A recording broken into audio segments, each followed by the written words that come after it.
Boa noite a todos. Boa noite. Primeiramente, uma saudação especial a Deus por estarmos aqui hoje reunidos nessa cidade maravilhosa. Eu gosto muito de São Paulo, com esses amigos, colegas, corretores paulistanos, não é? Nesse momento que Deus reservou para nós, para buscarmos mais conhecimento, para batermos um papo, que, na verdade, nós vamos bater um papo aqui.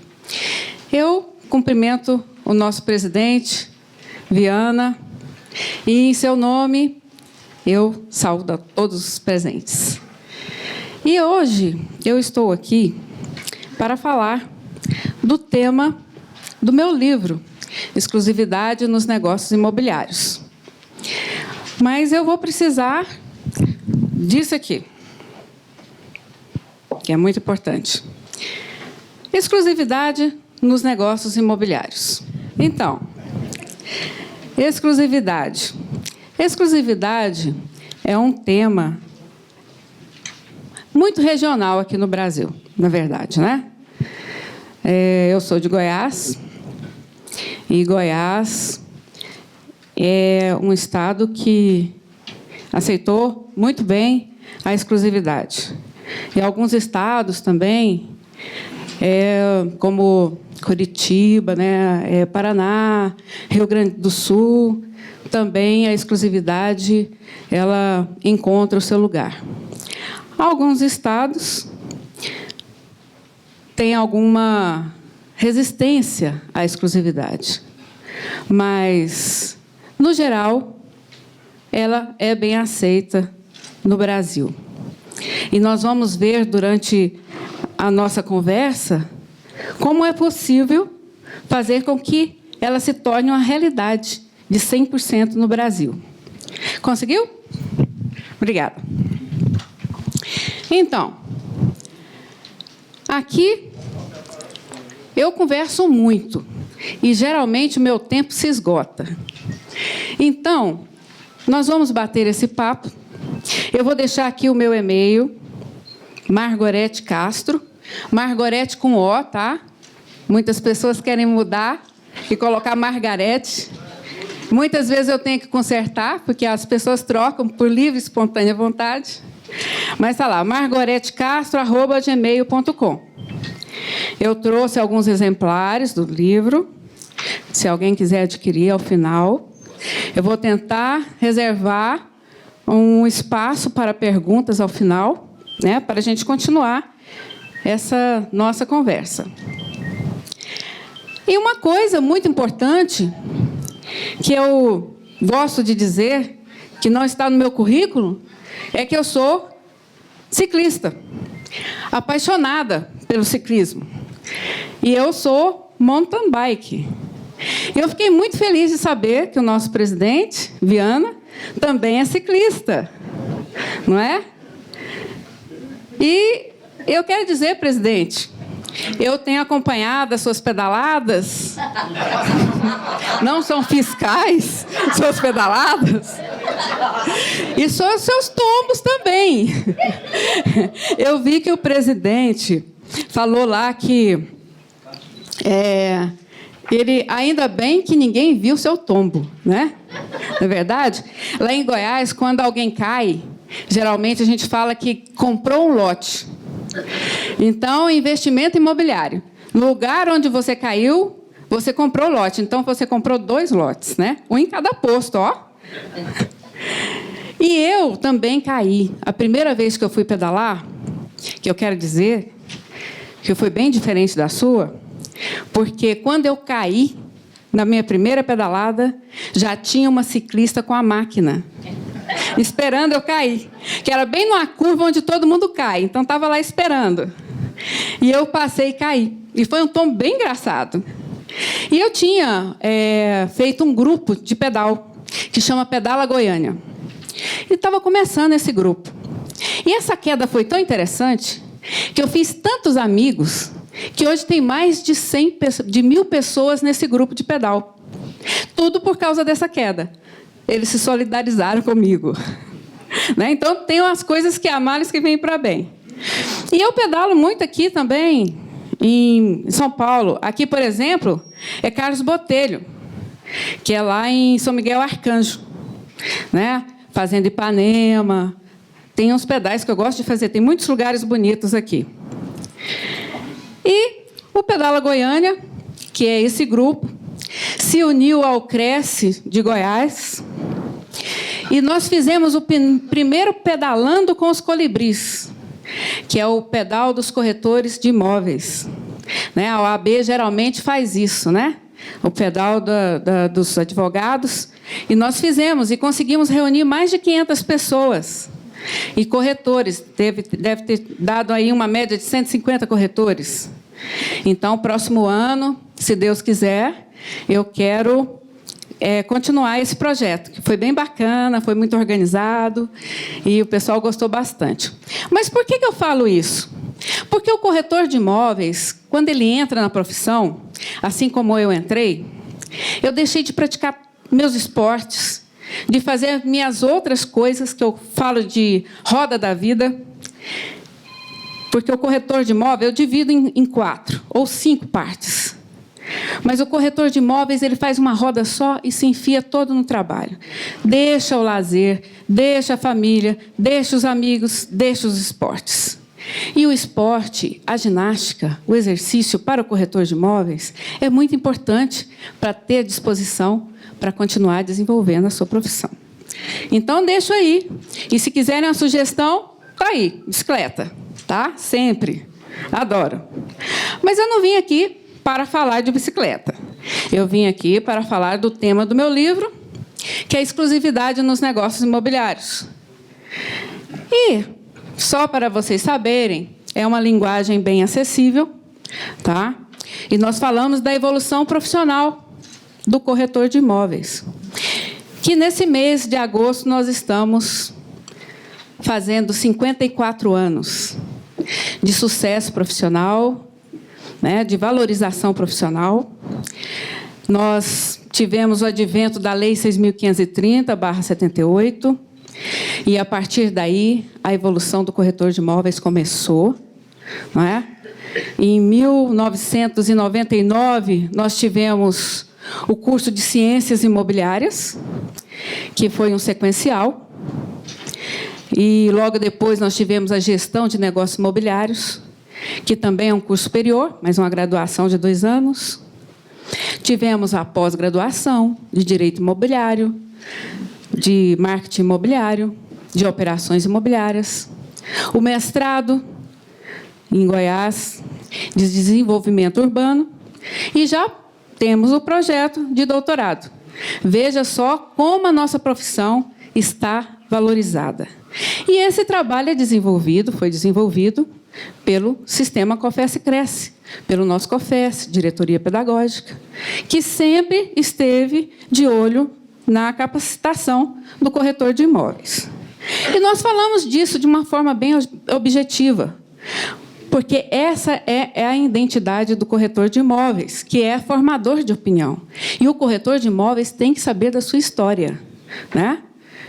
E fazemos uma análise da evolução da Lei 6.530, principalmente com o advento do Código Civil, que no capítulo 13 da corretagem trouxe os artigos do 722 ao 729, a responsabilidade civil do corretor de imóveis, que está no artigo 723, bem como o 726, que é o artigo da segurança jurídica e dos honorários do corretor de imóveis.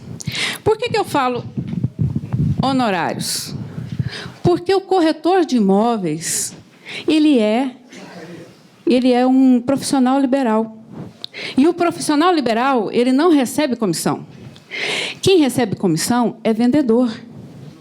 E nós já temos que adquirir uma nova linguagem, uma nova postura, né? Mudar isso, corrigir-nos de falar comissão. Vamos falar honorários. E nós tratamos no livro também das objeções dos clientes sobre a exclusividade. Igual nós falamos aqui, sobre o regionalismo. Então, as principais objeções que os clientes geralmente alegam.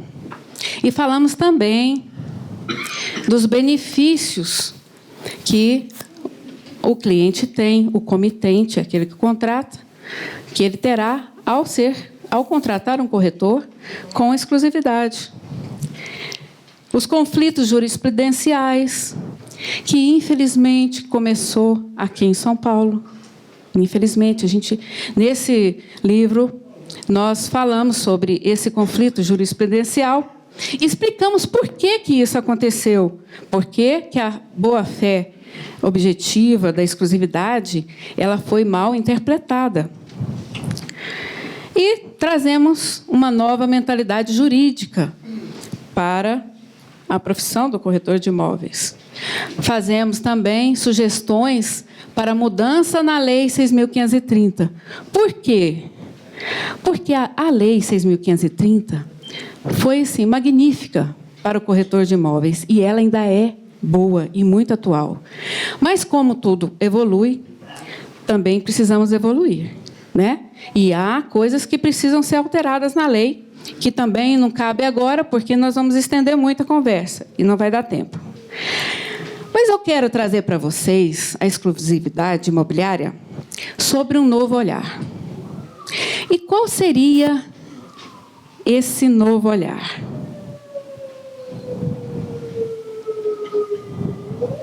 Sobre o princípio da boa-fé objetiva.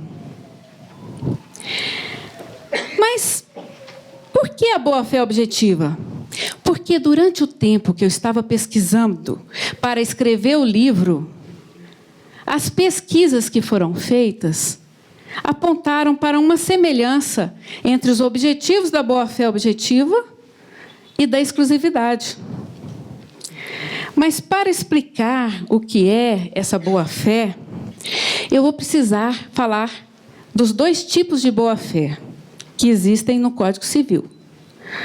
Nós temos a boa-fé subjetiva e a boa-fé objetiva. A boa-fé subjetiva é também conhecida como boa-fé crença.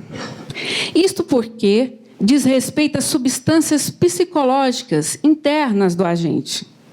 Consiste em uma situação psicológica, estado de espírito ou ânimo do sujeito, que realiza algo ou vivencia um momento sem ter a noção do vício que a inquina. Geralmente, o estado subjetivo deriva da ignorância do sujeito a respeito de determinada situação real.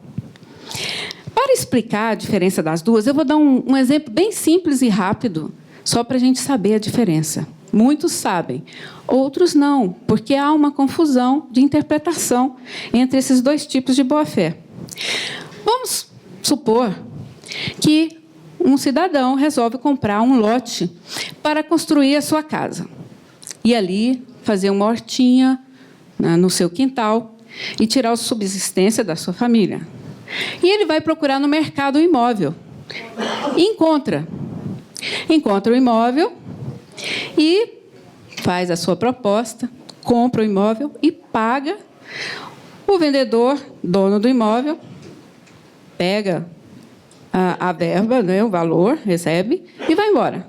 Ele constrói ali sua casa, sua horta, muda com sua família para lá.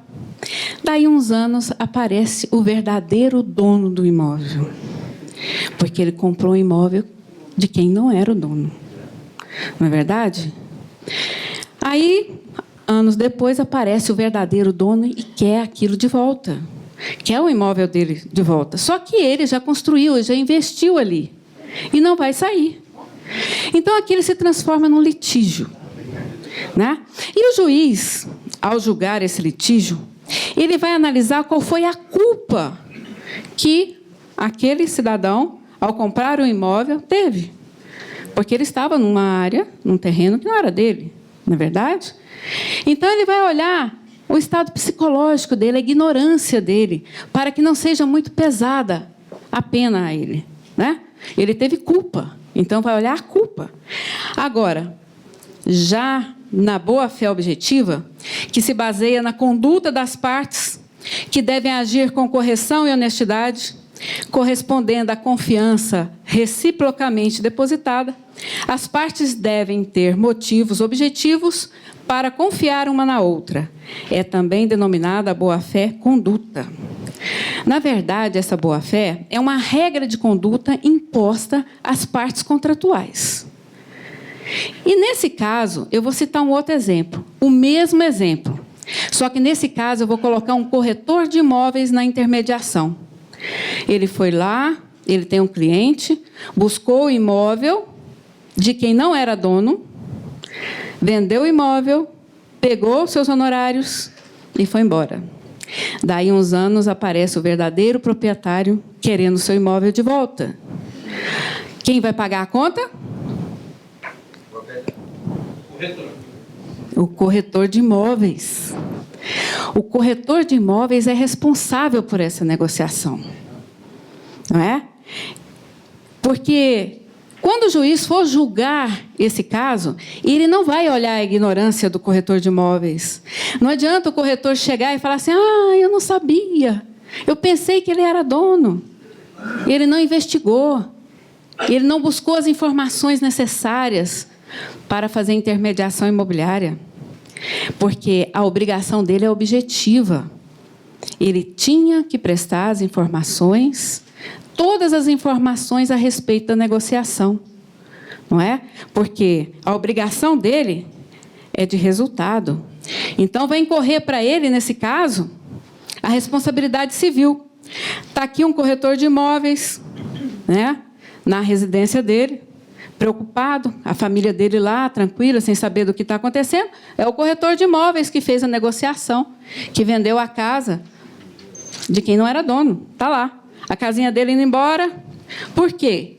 O que é a responsabilidade civil?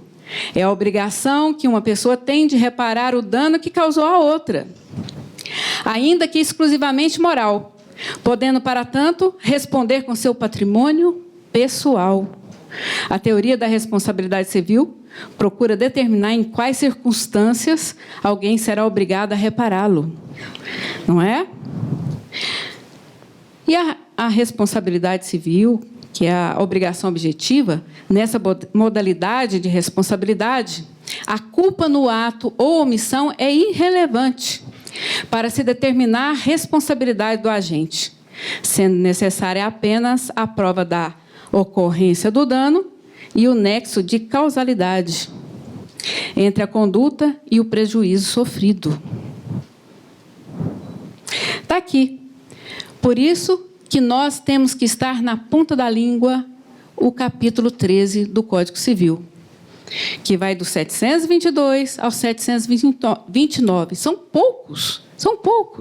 Está aqui o 725, que fala exatamente o que eu disse aqui. É uma obrigação de resultado. A remuneração é devida ao corretor de imóveis, ao corretor, uma vez que tenha conseguido o resultado previsto no contrato de mediação, ou ainda que este não se efetive em virtude de arrependimento das partes. Então, está aqui. Aqui, alguns artigos sobre responsabilidade civil, se vocês quiserem anotar, que é o 186, 187 e 927 do Código Civil. Não vai dar para falar agora, porque senão o nosso tempo voa. E o princípio da boa-fé objetiva é uma inovação do Código Civil. Porque o Código Civil de 2002, ele trouxe em seu bojo novos princípios, que é o da operalidade, da socialidade e da eticidade. E, principalmente, ligado ao princípio da eticidade, o princípio da boa-fé objetiva, que impõe às partes contratuais regras de conduta, os deveres anexos. Porque esse é o princípio que regula as relações contratuais, tanto de quem contrata como de quem foi contratado. E são as regras de conduta que depois vocês vão saber por que eu estou falando dessas regras de conduta aqui.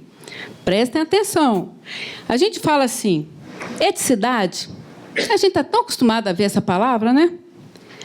Respeito mútuo. Lealdade. Confiança. Cooperação. Sigilo. E, principalmente, o dever da boa-fé objetiva, que é o de informação. São deveres. Nós devemos conquistar a confiança da outra parte em nós, não é? Nós temos que guardar sigilo. O corretor de imóveis hoje, ele é um pouco de tudo. Ele é advogado, ele é psicólogo, ele é o amigo, ele é o arquiteto, engenheiro, não é? É um pouco de tudo. Então, ele acaba sabendo de muitas coisas. E também é uma profissão que, geralmente, há mudanças de vida. A pessoa está casando, a pessoa está se separando, está nascendo, está morrendo, né? Está lá o corretor de imóveis. Então, nós temos que ter sigilo. E qual é o principal dever do corretor de imóveis? Alguém sabe dizer? Honestidade. Como? Honestidade. Sim. Sim. Pontualidade. Sim. Realização. Também. Remuneração. Importante, né? Muito importante. Mas tem um que é o mais importante. Somente o necessário para o bom negócio. É imposto por lei. Está lá no artigo 720. Olha lá, ó, o capítulo 13, que nós temos que estar com a ponta da língua, que é o da responsabilidade civil. O corretor é obrigado a ser diligente e prudente e a prestar a seu cliente todas as informações espontaneamente. E o que é ser diligente e prudente? O corretor tem que ser previdente. Ele tem que prever que algo possa acontecer. O corretor de imóveis, ele tem que olhar para a pessoa que se diz proprietário e desconfiar. O corretor de imóveis, ele tem que ser desconfiado, realmente. Olhar e falar assim, será que esse cidadão é realmente o proprietário? Ele tem que ser previdente, ele tem que prever que algo possa acontecer. Ele tem que fazer uma análise documental e fornecer essas informações, buscar e fornecer espontaneamente, sem que o cliente pergunte. E muitas vezes o cliente não sabe nem perguntar, né? Não sabe nem o que perguntar. E está lá. Qual é o principal dever? Se ele não buscar essas informações devidamente, ele vai responder com perdas e danos, igual aquele corretor lá, não é? Quando que isso vai acontecer? Quando ele deixar de prestar ao cliente todos os esclarecimentos acerca da segurança ou do risco do negócio. Olha só, quem já viu esse tipo de patologia do imóvel, uma infiltração? Esse slide, ele foi até questionado no encontro que nós tivemos de diretores pedagógicos em Maceió, que um dos nossos diretores teve uma experiência dessa. Ele vendeu o imóvel, né, e tinha uma infiltração. Nesse caso aqui, o corretor, ele é obrigado a informar a pessoa que está comprando que ele tem que verificar. Está certo que nós somos advogados, nós somos engenheiros, arquitetos, mas nós não somos obrigados a saber tudo, não é verdade? Mas o curso que nós fizemos nos dá noção. E quando nós olhamos um tipo de patologia, nós sabemos que pode ser perigoso. E, no mínimo, nós temos que indicar um especialista para que dê um laudo, um parecer a respeito, né, do imóvel. E esse corretor que teve o problema, ele vendeu o imóvel, só que o sofá estava encostado na parede. E o cliente que comprou entrou com uma ação contra ele, né? Entrou com ação contra ele. E se tornou um litígio ali. E ele me perguntou, mas Eu tinha que saber que tinha uma infiltração, eu tinha que arrastar o sofá? Tinha. Tem que olhar atrás das cortinas. Eu não posso acreditar em tudo que o proprietário fala, não é? O proprietário jamais vai falar alguma coisa. Não, e muitas vezes ele nem sabe que aquilo é tão importante, não é verdade? Então, o corretor, ele tem que pesquisar, ele tem que ir atrás e evitar. Está certo que, nesse caso, ao final, o juiz deu causa ganha para o corretor de imóveis, e justo, né? Mas poderia ser outro juiz julgar o contrário, porque nós não sabemos como o juiz vai julgar a causa, não é verdade? E aí ele teve que perder seu tempo indo a juízo, né? E gastou com advogado.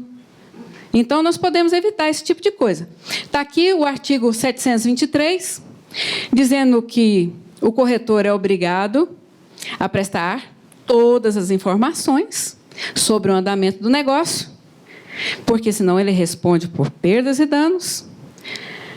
O corretor prestará ao cliente todos os esclarecimentos das alterações de valores e fatores que possam influenciar nos resultados da incumbência. E qual que é o principal dever do corretor?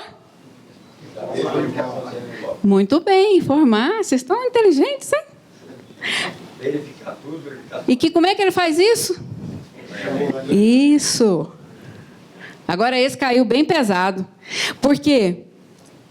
Ele tem que buscar essas informações. E como que ele vai buscar essas informações? Como que ele vai fazer isso? Mas antes eu quero perguntar para vocês uma coisa muito importante. O que é que o corretor de imóveis vende?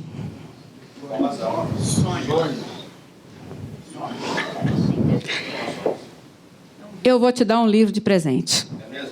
Vou. Obrigado. Você ganhou um livro, acabou de ganhar um livro. Acabou de ganhar um livro. Por quê? O corretor de imóveis, ele praticamente ele não é vendedor. Ele não é vendedor. Olha, o corretor de imóveis, no artigo 3º da nossa lei, diz que compete ao corretor de imóveis exercer intermediação na compra, venda, permuta, locação de imóveis, podendo ainda opinar quanto à comercialização imobiliária. Quem vende é o dono do imóvel. O corretor faz a intermediação. Mas o corretor, para mim, ele vende sim, ele vende informação. Porque ele é o bem maior que ele tem, é a informação. Ele é o dono da informação. E para vender essa informação, ele precisa de um contrato. E está lá no artigo 722, olha lá o capítulo 13 novamente. Está lá o contrato. Não vou ler porque meu tempo vai se expirando, né? Eu disse que eu converso muito. Está no livro. Está no livro, está no livro. Isso aqui é só uma parte do livro, tá? Então, ele precisa de um contrato, certo? É um contrato de corretagem.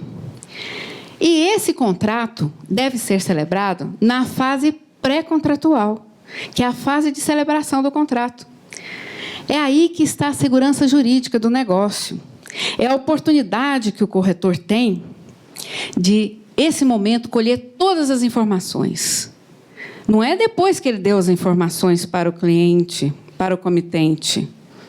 Porque ele vende informação, se ele der informação, para que o cliente vai precisar dele? Não é verdade?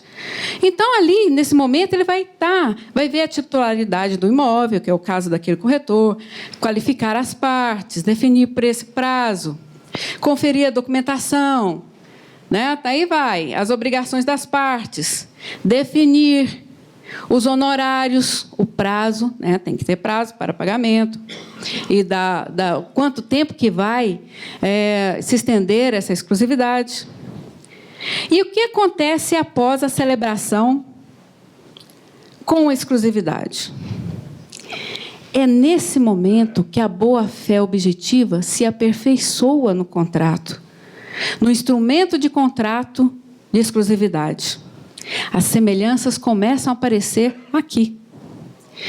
Porque a boa-fé objetiva, ela tem 3 funções que é a boa-fé objetiva, ela tem uma função integrativa, interpretativa e de controle.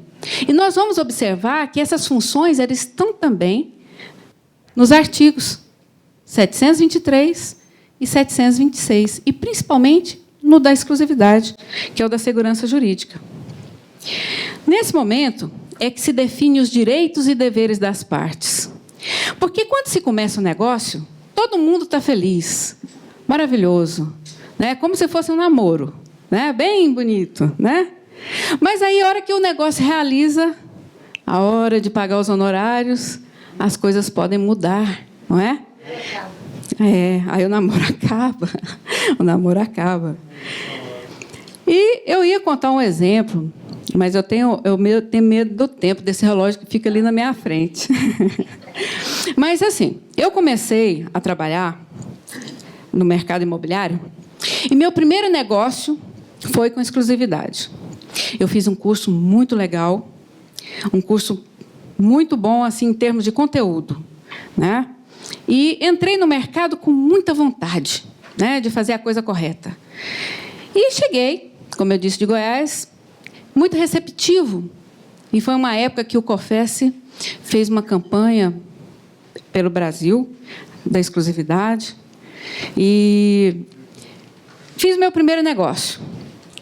Eu tinha um cliente, meu primeiro negócio, saí do estágio e entrei como autônoma no mercado imobiliário. E meu primeiro cliente queria um apartamento de alto padrão, num setor nobre, e eu sabia quem tinha aquele apartamento, eu tinha informação. Só que era um construtor, e esse construtor, ele não dava exclusividade. Ele era conhecido não dar exclusividade. Mas eu sabia que o meu negócio era redondo. E insisti, fui atrás várias vezes e consegui convencer. Consegui uma exclusividade para uma semana, para levar meu cliente. Levei lá, ele adorou o imóvel, fez o negócio, e eu recebi os honorários, olha eu falando comissão, os honorários, 4% na época. Entrei no mercado imobiliário super animada, né? Foi bacana. E esse contrato criou ali entre eu, o construtor e o cliente comprador, uma confiança. Tanto que depois, logo depois, eu vendi 22 imóveis de um mesmo prédio desse construtor, né? Então, assim, a exclusividade, ela estreita os relacionamentos, porque há uma tranquilidade de se realizar o negócio. E essa confiança, nós devemos conquistar ela no primeiro contato. Não depois que nós demos as informações, como eu havia dito aqui. Está aqui a primeira função da boa-fé objetiva, que também é da exclusividade, que é o artigo 422 do Código Civil. Os contratantes são obrigados a guardar, assim na conclusão do contrato, como em sua execução, os princípios de probidade e boa-fé. Essas são as fases contratuais do negócio, não é? Um contrato, ele tem a fase pré-contratual, a fase contratual e pós-contratual. Porque a negociação não se esgota simplesmente no dar, fazer e não fazer. Ela vai além do compromisso de compra e venda, não é? Ela vai no pós-venda. Está ali a corretora de imóveis, fez uma negociação, a casa na praia, passou ali para fazer uma visita. Saber, né, se eles estão bem, uma visita de cortesia. E, muitas vezes, um corretor de imóveis, mal preparado, faz a negociação, recebe seus honorários, daí um pouco o cliente liga e ele olha no celular, nossa, deve ser algum problema. Ele já pensa logo que pode ser um problema. Enquanto, na verdade, o cliente pode ali estar querendo comprar um outro imóvel, né, investir no imóvel comercial.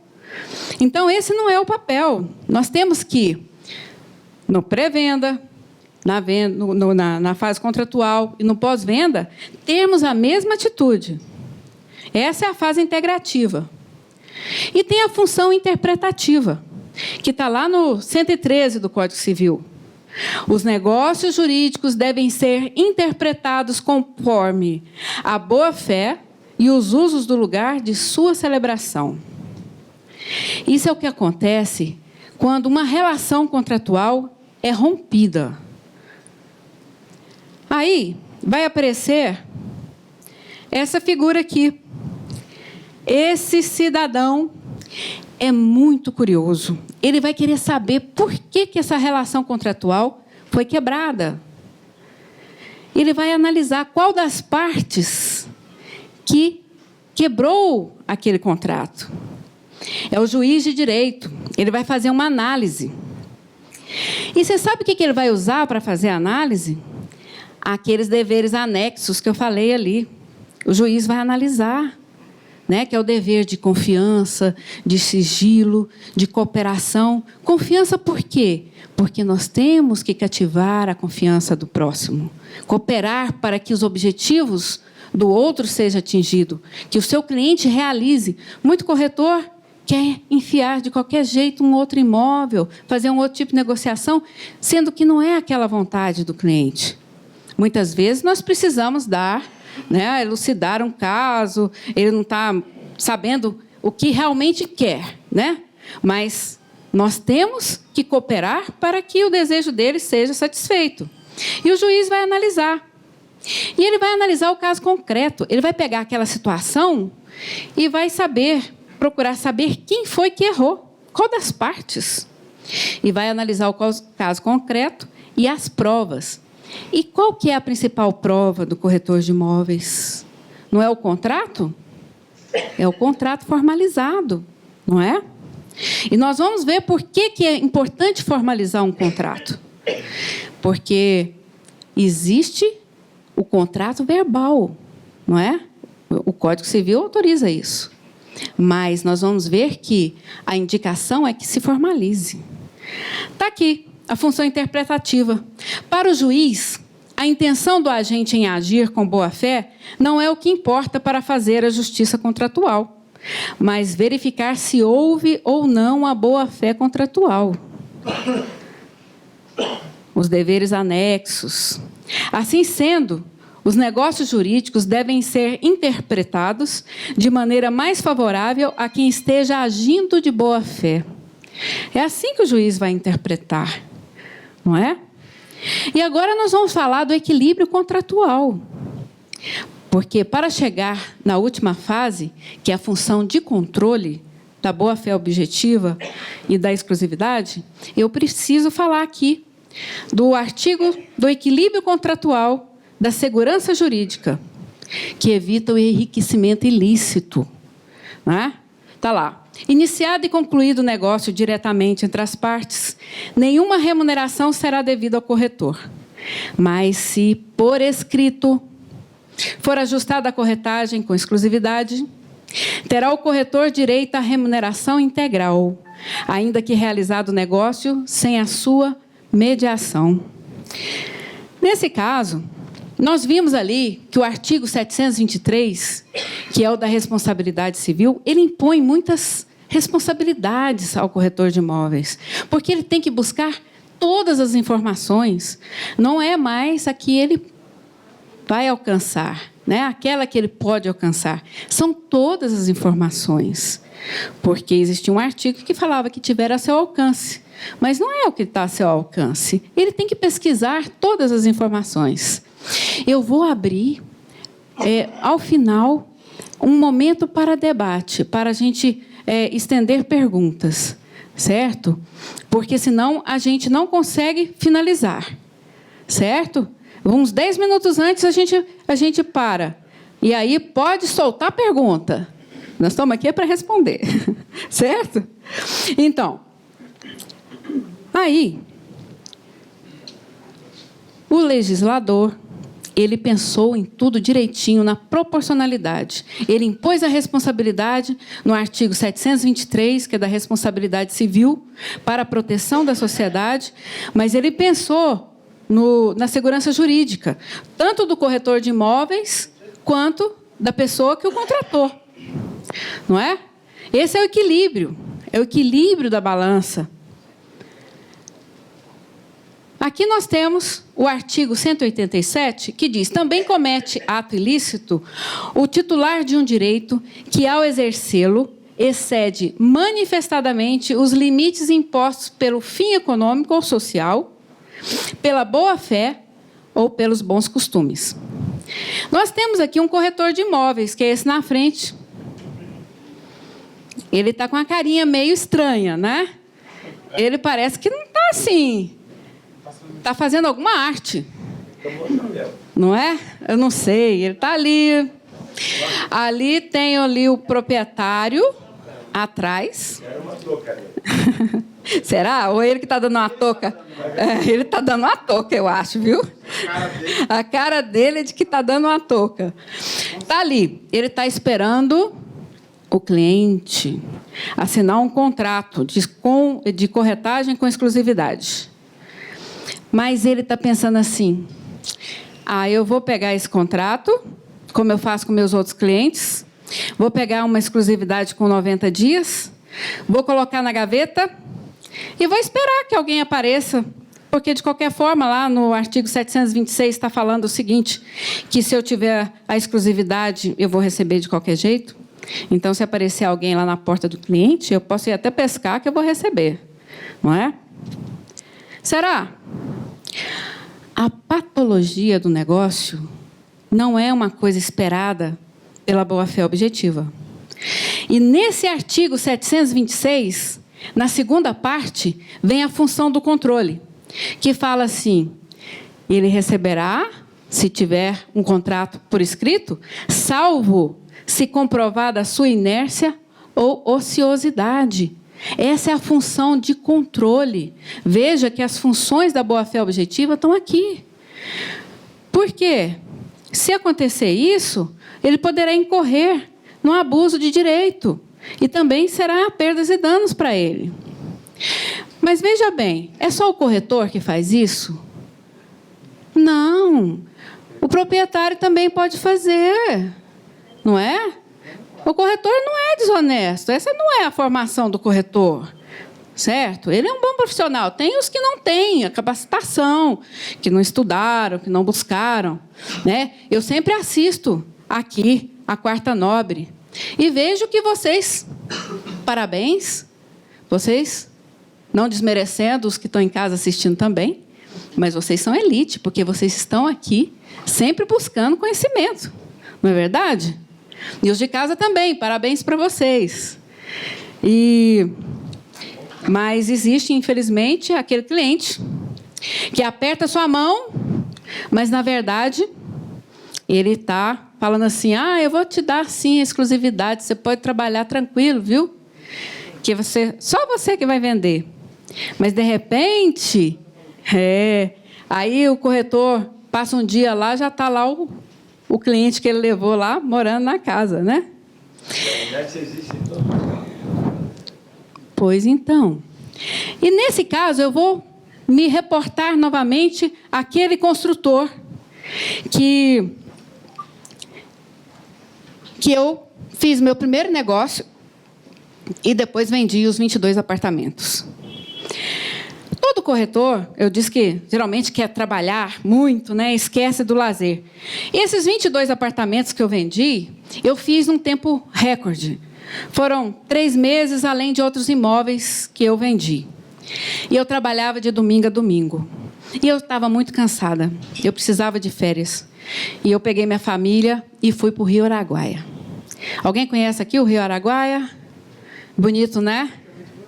Então, é lindo, é muito bonito, natureza, o pessoal vai lá, lancha, jet ski, pescar, acampar.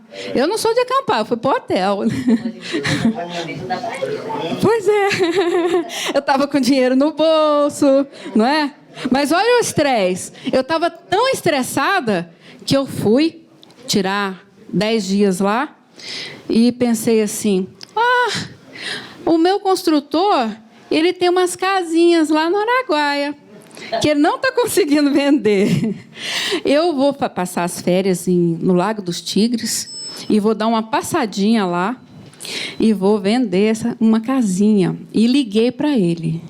Ele também estava em viagem e eu não peguei exclusividade.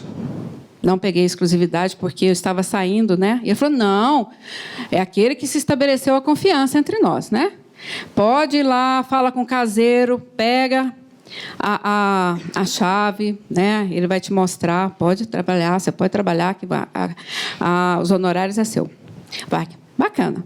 E assim eu fiz. Terminou as minhas férias, passei em Aruanã, descobri que ia chegar um cliente, daí uns 3 dias, fiquei mais 3 dias com a minha família, chegou essa pessoa que poderia ser o comprador, mostrei o imóvel, ele adorou o imóvel, disse que ia ficar com o imóvel.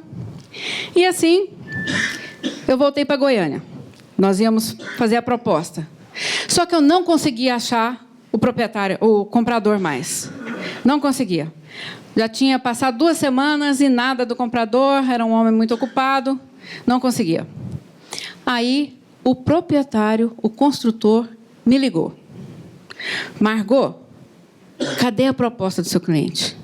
Eu não estou conseguindo falar com ele, ele é muito ocupado. Eu falei assim, olha, ele descobriu que eu sou amigo de alguém da família dele e ele quer fazer o negócio direto. Olha o nível de confiança que chegou à nossa relação por causa da exclusividade. Ele me avisou, não é? E eu fui atrás do meu cliente. Aí eu usei outras táticas para poder falar com o meu cliente. Não vou contar aqui. Não vou contar. Não vou contar. Depois eu conto. Aqui ao vivo eu não conto. Mas aqui depois da palestra eu conto. Eu vou contar. Não vou contar ao vivo. Mas, enfim, consegui marcar um outro compromisso e tiramos a proposta. E eu fiquei mais feliz ainda porque o bolso voltou mais cheio, não é? E assim foi. Está vendo o tanto que é bom ter uma exclusividade? Porque o que adianta o corretor de imóveis trabalhar infinitamente, ter gastos, e depois falir, né? Porque ele vai investir. É muita informação.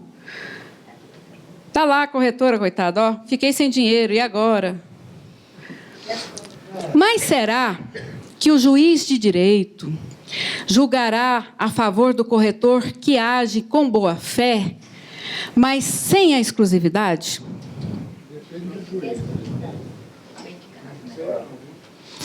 Existe uma coisa que chama hierarquia das normas, não é? Os princípios são fundamentais, mas a lei, ela fala mais alto. E no artigo 726, fala que a exclusividade tem que ser por escrito. E quando o Código Civil chegou com essa exclusividade, que quem comprar o livro vai perceber que eu faço um estudo comparado da nossa legislação com o Código Civil. E nós vamos perceber, durante essa análise, que o capítulo 13, apesar de ser para a corretagem geral, ele foi baseado em nossa legislação. Nós vamos perceber, não dá aqui, teria que ser uma outra palestra. Mas quando o Código Civil surgiu, os doutrinadores, que são outras pessoas curiosas, foram pesquisar para saber o que era essa exclusividade, que por acaso, não por acaso, está lá no nosso Código de Ética, antes que o Código Civil aparecesse. E o Gagliano e Pamplona Filho foram lá pesquisar e emitiram um parecer para o juiz de direito, dizendo o seguinte na doutrina: seu juiz, é justamente por isso que afirmamos peremptoriamente que tal cláusula, pelos efeitos que produz, deve ser sempre expressa, clara, cabendo ao magistrado, na dúvida, decidir em favor do comitente. E quem que é o comitente? É quem contratou o corretor de imóveis, né? É o comitente. Então, ele está falando aqui, ó, o juiz decidir a favor do comitente, esteja certo, esteja errado o corretor de imóveis. Para isso, ele precisa de um contrato. Porque, se ele estiver correto e o cliente quiser se furtar de pagar os honorários, o ônus da prova vai ser da pessoa que está acusando, do cliente, certo? Por isso é importante formalizar a relação contratual. Porque os contratos verbais, né, são difíceis de serem provados. E depois, nós temos artigos na lei, como o artigo 227 do Código Civil, que fala, salvo os casos expresso, a prova exclusivamente testemunhal só se admite nos negócios jurídicos cujo valor não ultrapasse o décuplo do maior salário mínimo vigente no país, ao tempo em que forem celebrados. Olha o valor, não é? Ainda mais ali, ó, parágrafo único. Qualquer que seja o valor do negócio jurídico, a prova testemunhal é admissível como subsidiária ou complementar da prova por escrito. Está vendo a importância de se formalizar a relação contratual? De não passar por dissabores, né? De ter que provar, ou ficar sem os honorários. E depois, o Código Civil, olha lá o capítulo 13, o artigo 729 diz o seguinte: os preceitos sobre a corretagem constante desse Código não excluem a aplicação de outras normas da legislação especial. Qual que é a legislação especial?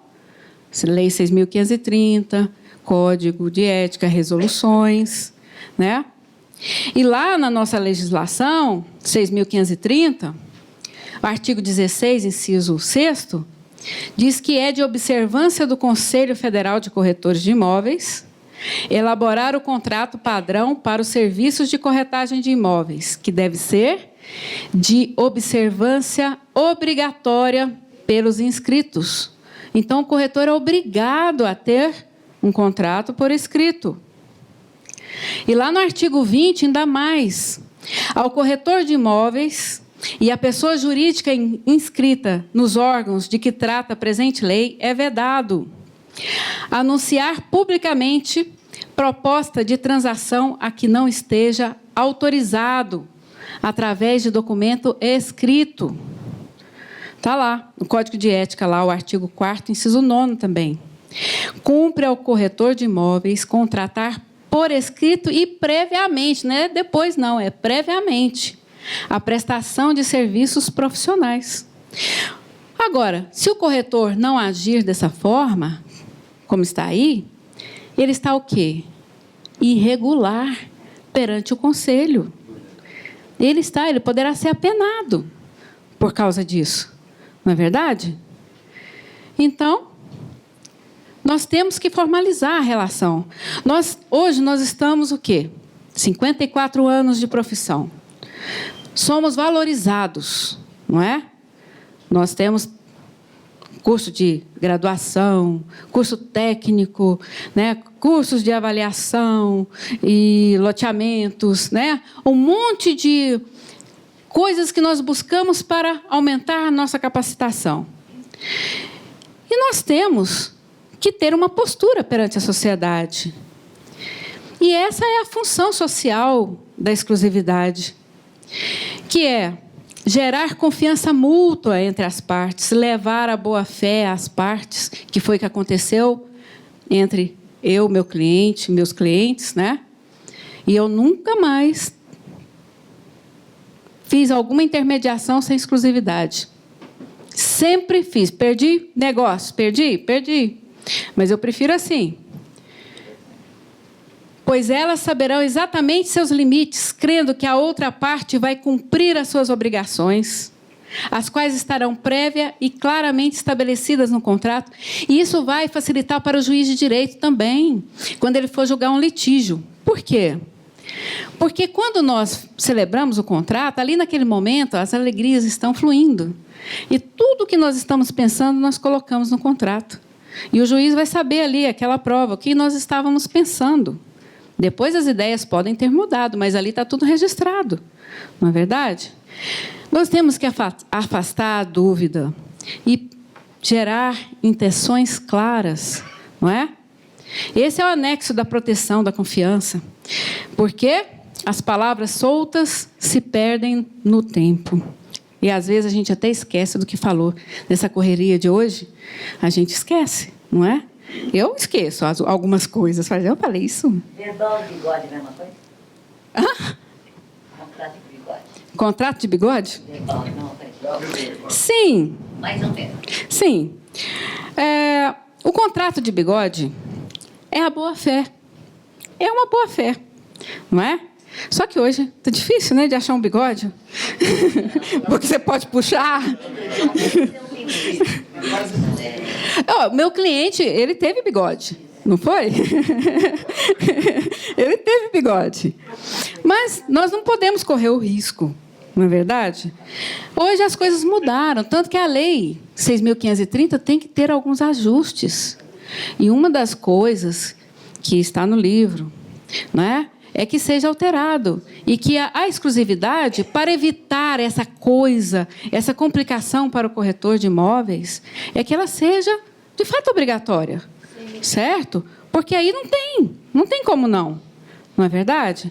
E eu digo que nem todo mundo pode ter exclusividade, porque tem corretor que não está preparado. Vocês, com certeza, estão preparados, sim. Vocês estão preparados para isso. Certo? Obrigada. Mas vocês estão preparados. E eu vou mostrar aqui que vocês estão preparados, agorinha. Está aí. A boa-fé estabelecida, corretora satisfeita, proprietário.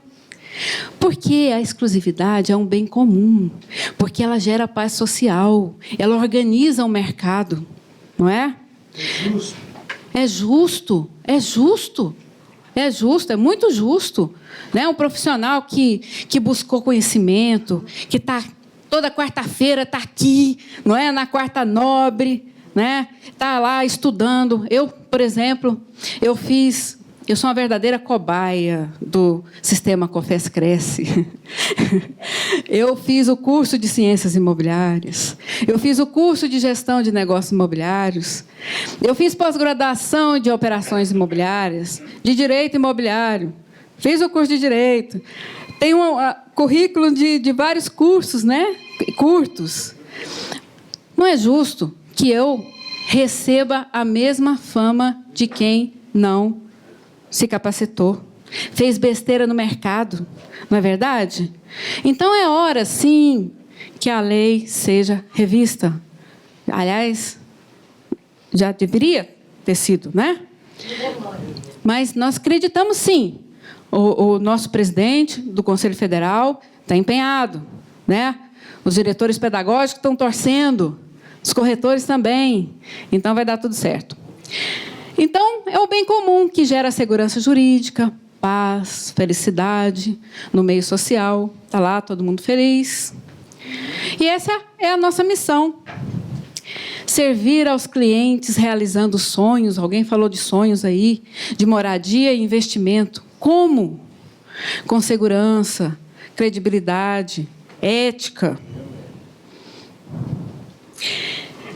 E como que nós vamos fazer isso? É uma questão de postura. É postura, não é? Nós somos formadores de opinião. Então, é hora de chegar e falar, eu vou fazer. Eu tenho uma postura, eu sou valorizado. Porque, gente, o sistema COFES Cresce, fez tudo. Colocou tudo nas mãos do corretor de imóveis. Capacitação, pós-graduação, curso superior, bacharelado, mestrado. Quantas coisas já fez? Está tudo aí. Agora, não tem mais nada a fazer. É o corretor que tem que levar adiante essa valorização profissional. Colocar em prática, ter postura, No momento é um, depois esse grupo aqui, e quantos de vocês vão influenciar, de repente, uma multidão? Não é verdade? Está lá uma campanha que o COFES fez, né, em prol da exclusividade, que foi isso aí, acho que foi em 2015 ou 2014. E, no mais, eu quero deixar para vocês um versículo bíblico, aliás, um mandamento divino, que é daqui que eles tiraram a boa-fé objetiva, que é amar o próximo como a ti mesmo. É desejar para o próximo aquilo que nós queremos para nós mesmos. Não é verdade? No mais, esse era o assunto que eu tinha para trazer para vocês. É hora de termos uma postura diante da sociedade, porque nós somos formadores de opinião, nós temos capacitação e Quanto é o livro? o livro é R$40, tá? E quem quiser, eu vou deixar o slide aqui logo no começo para deixar o meu e-mail. E quem quiser continuar conversando comigo por e-mail, perguntando a respeito do livro, eu vou passar lá. Agora, vou voltar. Então, para vocês, meu muito obrigada, parabéns e muito sucesso.